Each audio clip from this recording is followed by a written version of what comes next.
तो उन्होंने तो मुझे कह ही दिया कि मौलाना साहब मेरे ख्वाबों में आते हैं, मैं मौलाना साहब का फ़ैन हूँ, मैं मौलाना साहब को अक्सर अपने ख्वाब में देखता हूँ, वो मेरे पीर व मुर्शिद हैं। तो आप जब उनसे बात करेंगे तो उन्हें मेरा सलाम ज़रूर कहिएगा।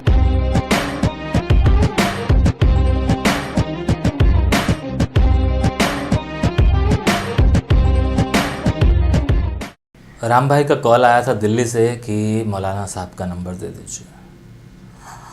लाहौर से रहीम भाई का फ़ोन आया कि केशव भाई मौलाना साहब का नंबर भेज दें, प्लीज़ बात करनी है। हमारे करनाल से एक फ़ोन आया था, उन्होंने कहा कि मौलाना साहब का नंबर दे दें। कनाडा से कॉल आया था कि जी मौलाना साहब का नंबर दे दीजिए प्लीज़। और सैकड़ों मैसेजेस उस वीडियो के कमेंट पे हैं कि मौलाना साहब का नंबर दे दीजिए प्लीज़। तो बिल्कुल जी, मौलाना साहब का नंबर हम सबके पास होना चाहिए। मौलाना साहब का नंबर इसलिए होना चाहिए क्योंकि हम मौलाना साहब को बहुत पसंद करते हैं, हम उन्हें सुनते हैं, हम उन्हें अपना आइडल मानते हैं। सोसाइटी में उनका एक रुतबा है, वो जो कहते हैं वो सोसाइटी के लिए होता है, हमारे आसपास के माहौल के लिए होता है, और हम उन बातों को फॉलो भी करते हैं। तो हमारे पास नंबर होना चाहिए। जब मैं वीडियो देखता था मौलाना साहब के तो मैं भी सोचता था कि यार इस शख्स से मुझे भी बात करनी चाहिए। एक तो वो खानेवाल के इलाके से हैं, दूसरे वो चनाबड़ी ज़बान बोलते हैं और बड़ी अच्छी बातें करते हैं। जैसे कई बार आप कहते हैं ना कि केशव भाई आपके वीडियोस अच्छे होते हैं, बुज़ुर्गों की बातें अच्छी होती हैं, तो यहाँ मौलाना साहब की भी वही बातें हैं जो मुझे अट्रैक्ट करती थी। और मैं सोचता था कि यार लेकिन मेरे पास तो मौलाना साहब का नंबर ही नहीं है। मैंने कोशिश भी नहीं की, लेकिन मौलाना साहब ने मुझे ढूंढा, ऐसा उन्होंने बताया, और मेरे पास मौलाना साहब का नंबर आ गया। और मैं बड़ा खुश हुआ था कि मौलाना साहब का नंबर मेरे पास है, अब मैं बात कर लिया करूँगा। और ऐसा हुआ भी। आप चाहते हैं कि मौलाना साहब का नंबर आपके मोबाइल्स में हो, आप मौलाना साहब को मैसेजेस करें, आप मौलाना साहब से सवाल करें और मौलाना साहब आपके सवालों के जवाब दें, मौलाना साहब आपको वक्त दें। लेकिन प्रैक्टिकली सोच के अगर देखें, क्या ये पॉसिबल है? नहीं, ये पॉसिबल नहीं है।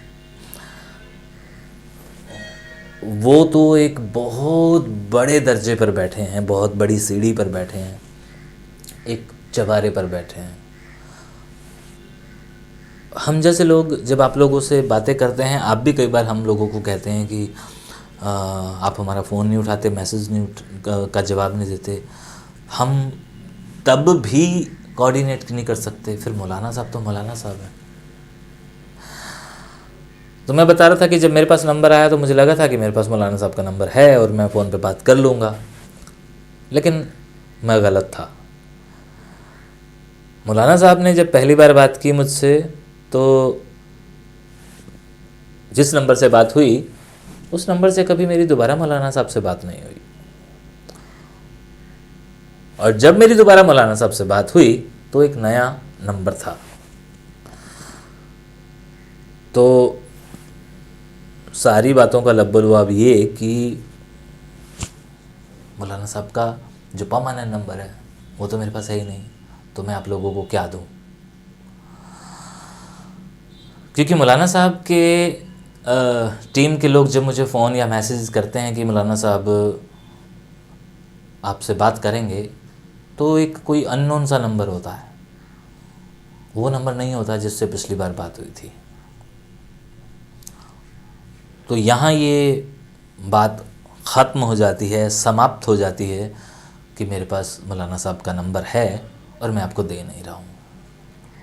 हमारे उस वीडियो में 100 से भी ज़्यादा कमेंट्स हैं जिसमें लोगों ने ये कहा है कि नंबर दे दीजिए। और ये नंबर मांगने वाले लोग सारी दुनिया से हैं। हिंदुस्तान से भी बहुत सारे हैं, पाकिस्तान से भी बहुत सारे हैं, और बड़े सारे मुख्तलिफ़ मुल्कों से हैं जो कि नंबर मांग रहे हैं। और नंबर मांगने का कारण सिर्फ यही है कि वो चाहते हैं कि मौलाना साहब उनसे बात करें, एक बार मौलाना साहब बात करें। ऐसा कितने लोग कहते हैं कि मैं बस जी एक सवाल पूछूंगा उनसे, मैं बस उनके 2 मिनट लूँगा उनसे। और चंडीगढ़ से हमारे एक भाई हैं, मैं अभी उसका नाम नहीं ले सकता, फ़ोन में है, तो उन्होंने तो मुझे कह ही दिया कि मौलाना साहब मेरे ख्वाबों में आते हैं, मैं मौलाना साहब का फ़ैन हूँ, मैं मौलाना साहब को अक्सर अपने ख्वाब में देखता हूँ, वो मेरे पीरो मुर्शिद हैं। तो आप जब उनसे बात करेंगे तो उन्हें मेरा सलाम ज़रूर कहिएगा। तो मैंने कहा कि ये तो कोई कहने की बात ही नहीं है, आपका और न जाने कितने लोगों का मुझे उनको सलाम देना है, उनकी बातों का जवाब देना है। तो जी बस मैं इंतज़ार कर रहा हूँ कि मौलाना साहब अपने बिज़ी शेड्यूल में से टाइम निकालें और हमसे एक दोबारा गुफ्तगू हो, जैसा कि उन्होंने हमसे वादा किया था कि हम अगली गुफ्तगू उर्दू में करेंगे। तो मुझे लगता है कि जल्दी वो वक्त आएगा। पीछे वाला जो वीडियो हम लोगों ने किया है, जो हमारी अपनी ज़बान में है, वो वीडियो मैंने मौलाना साहब को भेजा उस नंबर पे जिस नंबर से हमारी बात हुई थी।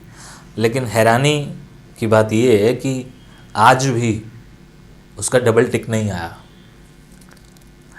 वो नहीं देखा गया, कम से कम उस मोबाइल से तो नहीं देखा गया मैंने जिस पे भेजा था। हो सकता है कि मौलाना साहब की टीम ने उन्हें बता दिया हो या किसी और ने उन्हें भेज दिया हो, लेकिन मेरे थ्रू भेजे गए नंबर पर अभी तक ब्लू टिक नहीं आया, डबल टिक नहीं आया, सिंगल पड़ा है। मैंने उसके बाद भी 2-3-4 मैसेजेस और भी भेजे हैं जो कि आप लोगों के कुछ बातें थी उस वीडियो के बारे में, जो मैंने पिछला एक उसके बाद वीडियो बनाया है जिसमें मैंने बताया है कि मौलाना साहब को प्यार भरा पैगाम, पैगाम मोहब्बत जिसको लिखा गया है पयाम मोहब्बत, वो वीडियो के बारे में मैंने उनको बताया है, बट उसको भी नहीं देखा गया है। तो ये तो जाहिर सी बात है ना कि मौलाना साहब बहुत ज़्यादा मसरूफ़ होते हैं और उस मसरूफ़ियत की वजह हम सब लोग हैं, क्योंकि वो हम सब लोगों को टाइम पर वक्त दर वक्त वो चीज़ें देते रहते हैं। उनके खुद के प्रोग्राम्स होते हैं, उनके कितने सारे लेक्चर्स होते हैं और उसके बाद उनकी खुद की ज़ाती ज़िंदगी है। तो शायद ये भी एक वजह रही होगी। और जैसे कि मैं खुद देख रहा हूँ मौलाना साहब के चैनल पर भी बहुत लंबे लंबे वीडियोस नहीं आ रहे हैं, तो मसरूफ़ होंगे वो। दूसरी बात ये कि आप लोग नंबर लेकर जो काम करने वाले हैं, मतलब आप लोग मुझसे नंबर लेंगे तो जाहिर सी बात है मौलाना साहब को मैसेज करेंगे, व्हाट्सएप करेंगे, कॉल करेंगे, तो उन्हें अपनी बात बताएंगे। तो मुझे लगता है कि वो सारे चीज़ें मौलाना साहब तक तब पहुंचेंगी जब वो नंबर होगा, और हमारे पास नंबर नहीं है।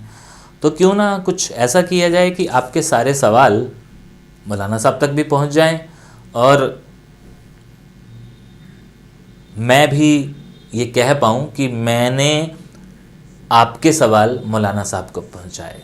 मतलब मैं एक मीडियोकर बनूं आपके सवालों को उन तक पहुंचाने का। तो करते कुछ ऐसा है कि अगर आप चाहते हैं कि आप मौलाना साहब को कुछ पूछें, कुछ बताएं, कुछ सुनाएं, तो मुझे ऐसा लगता है कि आप मुझे अपने सवाल लिख के भेजें, लेकिन मेल पर। मेल आईडी मैं नीचे दे रहा हूँ, उस मेल पर अगर आप अपने सवाल मुझे भेजेंगे तो मैं आने वाले टाइम में जब भी मौलाना साहब से बातचीत करूँगा, वो सारे के सारे सवाल मौलाना साहब के साथ, सारे नहीं सॉरी, क्योंकि वो इतने जायज़ होंगे कि सारे उनके साथ किए जाएंगे, तो वाजिब जायज़ सवाल आप उनसे पूछें, छोटे छोटे सवाल उनसे पूछें और पूछने लायक सवाल उनसे पूछें, तो मैं उन तक पहुंचाऊंगा। अगर मुझे लगेगा कि नहीं ये सवाल उनसे नहीं पूछना चाहिए तो मैं नहीं पूछूंगा। तो प्लीज़ आप अपने जायज़, कीमती और वाजिब सवाल छोटे छोटे उनसे पूछ सकते हैं। अपना नाम लिखें, अपनी डिटेल लिखें उस सवाल में, मैं वो सवाल मौलाना साहब तक पहुंचाऊंगा। उस वीडियो में उनसे पूछूंगा जिस वीडियो में मेरी उनके साथ उर्दू में बात होनी है। फिर कह रहा हूँ कि प्लीज़ वो सवाल आप मुझे मेल करें। अगर आप वो ऑडियो की शक्ल में भेजना चाहते हैं तब भी आप मुझे मेल करें। मैं व्हाट्सएप पर आए हुए मैसेजेस का जवाब नहीं दे पाऊँगा। क्यों? मेरे व्हाट्सएप पर सैकड़ों हज़ारों की तादाद में ऑडियो मैसेजेस और लिखे हुए बातें आती हैं।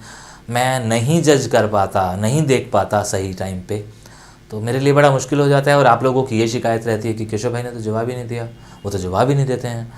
तो भाई ये प्रॉब्लम हो जाती है। व्हाट्सएप पे मेरे फैमिली मैसेजेस होते हैं, मेरे नॉर्मल सर्कल जो है उनके होते हैं, उसके बाद आपके भी होते हैं। तो नंबर मेरा एक ही है, मेरा टॉक नंबर एक है, व्हाट्सएप नंबर एक है। और मैं बहुत ज़्यादा कई बार मैसेजेस से घिर जाता हूँ तो सोचता हूँ कि नंबर तब्दील कर लूँ। फिर सोचता हूँ कि नहीं, आप लोगों से जुड़ा हुआ हूँ तो इसी वजह से जुड़ा हुआ हूँ। तो प्लीज़ आप मुझे मेल करें। मेल जो लोग नहीं करना जानते, क्योंकि बड़े सारे लोग मुझे ये कहते हैं कि केशव भाई मेल नहीं करनी आती, तो आप किसी का सहारा लें, किसी की हेल्प लें, वो आपको मेल कर देगा। मैं उर्दू नहीं पढ़ पाता हूँ, तो प्लीज़ आप कोशिश करें कि उर्दू में ना करें, इंग्लिश में करें, रोमन में करें, हिंदी में करें, लेकिन उर्दू में ना करें। ऑडियो भेजें, ठीक है, लेकिन उर्दू में ना करें। वीडियो बना के भेजें, बट मेल पे प्लीज़, क्योंकि मेल पे अगर आप भेजेंगे तो मैं सारे के सारे मैसेजेस सुन सकता हूँ, देख सकता हूँ एक ही उस पर। मुझे व्हाट्सएप पे जाने में बड़ी प्रॉब्लम होती है। ईमेल आईडी मैं नीचे दे रहा हूँ, वैसे भी सिंपल सा है, keshufilms@gmail.com। लेकिन जिन लोगों को ये बार बार आगे पीछे करके सुनना पड़ेगा उनके लिए मैं परमानेंट एक नंबर लिख रहा हूँ, ईमेल आईडी का नाम लिख रहा हूँ। तो मौलाना साहब का नंबर मिलने का जो कारण है, जो आप चाहते हैं कि मौलाना साहब का नंबर मिले तो हम ये काम करें, मैं उस काम को आसान कर दूंगा। जैसे कि बता चुका हूँ इस पूरे वीडियो में कि मेरे पास उनका ज़ाती नंबर नहीं है,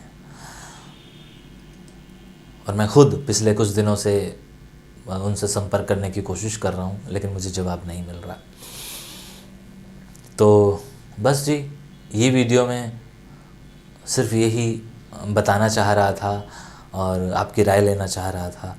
और अगर आप एग्री करते हैं इस बात पे तो प्लीज़ आप अपनी राय, अपना सवाल, अपना ऑडियो, अपना वीडियो, अपना टेक्स्ट, अपनी मेल, जो भी चीज़ें हैं वो प्लीज़ प्लीज़ प्लीज़ मेल पे करें। मैं उसको 100%, अगर वो वाजिब होगा, जायज़ सवाल होगा, मैं उनसे बात करूँगा। कोई भी उल्टा सीधा सवाल होगा मैं नहीं करूँगा, मैं पहले बता रहा हूँ आप लोगों को। तो आप वो भेज सकते हैं, मैं उनसे ज़रूर शेयर करूँगा। और खाने वाले लोगों को सलाम, यहाँ के सभी खाने वाले लोगों की तरफ से। मनोहर लाल भूटानी जी का वीडियो आप लोग देख चुके होंगे, वो अपने खाने वाले को कैसे याद कर रहे हैं ये आपने देखा होगा, महसूस किया होगा तब जब मैंने उधर सलाम किया तो उन्होंने मेरे हाथ से फ़ोन खींच लिया और वो बताने लगे कि मैं मनोहर लाल भूटानी बात कर रहा हूँ। तो ये उनके दिल में एक प्यार है अपने लोगों से बात करने का। और भी कुछ अच्छे वीडियोस आगे आने वाले वक्त में आएंगे और आप लोग यूँ ही देखते रहें, आप लोगों को अच्छे अच्छे वीडियोस मिलते रहेंगे। बस आप देखें।